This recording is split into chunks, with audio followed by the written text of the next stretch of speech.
Hui Mo olelo is a collaborative program of Maui Public Art Corps, the County of Maui, and the Maui Historical Society. Its goals are to train storytellers, partner them with intergenerational partners, and then create audio recordings of these partners talking story.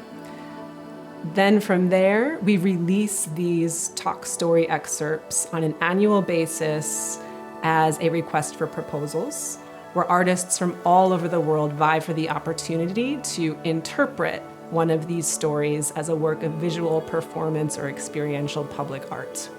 Public art is not art in public places. Public art is art created with the public, commissioned by a public process, and responsive to the site where it will be unveiled, or a sense of place. As part of our community engagement, we held a workshop with Alulike's Kapuna group.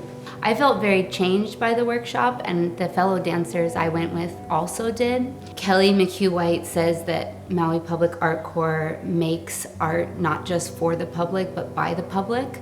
So the goal of the workshop was to invite in the Kapuna's feedback and ideas and experience into the work as it was about halfway through its process. So yeah, it was a life-changing experience. I've never felt anything like it. Every moku, every ahupua'a has a story to tell, stories to tell. And especially from a kuana ike Hawaii, especially from a Hawaiian perspective. And I think while these may not be long drawn-out oral histories, just these little snippets that are being done, whether they're 15 minutes, 10 minutes, 1 hour, they really give way to a broader perspective of what time was like, prior to what we're experiencing today. Seeing these different forms of artwork that are coming out, that are kind of weaving these stories together, is something that people will be able to resonate with and remember the mo'olelo and the discussions that we had. Even if it was just for just capturing a point in time, these are strong remembrances of those opportunities and experiences. We were able to meet an artist by the name of Lele Huayuen, and she came to us as a storyteller. She created a workshop for a group, like a cohort of Maui participants. And now we were able to take the Maui cohort and pair them with kupuna, so elders of our community, and do these really incredible interviews and capture these rich stories specifically of Maui. And now this becomes, like, again, the fundamental pieces that we're sharing with our artists. Now we have really cool stories to give them as the catalyst for their work.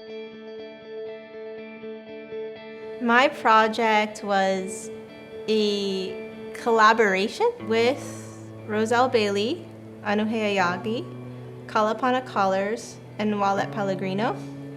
And we used their recordings, and I picked out the things that resonated with me most, and then also went back to them with my questions about what resonated with me, and got their mana'o and their feedback, and then created art from that inspiration.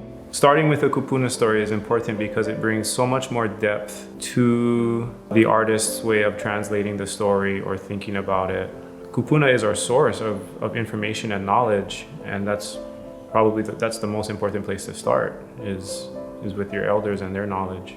Our kupuna, our elders, connect us to what was. There are treasures within our community that have the answers, yeah? So it's remembering that and honoring them in that way. But it's in the 21st century, and us aligning ourselves, and we as makua, as adults, bridging the gap between us and the kamali'i, those of us and the generations to come. It is paramount that we malama and take that source as our rules of thumb. So upon being selected by our community panel, our Hui Mo olelo artists work specifically under the guidance of Kumuhula Sisi Lake Farm of Haleho Ike to identify a proverb from Mary Kavena Pukui's Olelo No'eau Hawaiian Proverbs and Poetical Sayings, to really root their initial idea in its sense of place. And then we draw in community members, community consultants from the public to offer their feedback on that initial proposal. What thoughts, ideas, memories, stories can they infuse into this piece? And by the time we walk away with a revised blueprint, this is now not owned by any single member of that hui. There's all these different pieces of the process that create this larger sense of belonging and ultimately co-ownership over the final work of public art.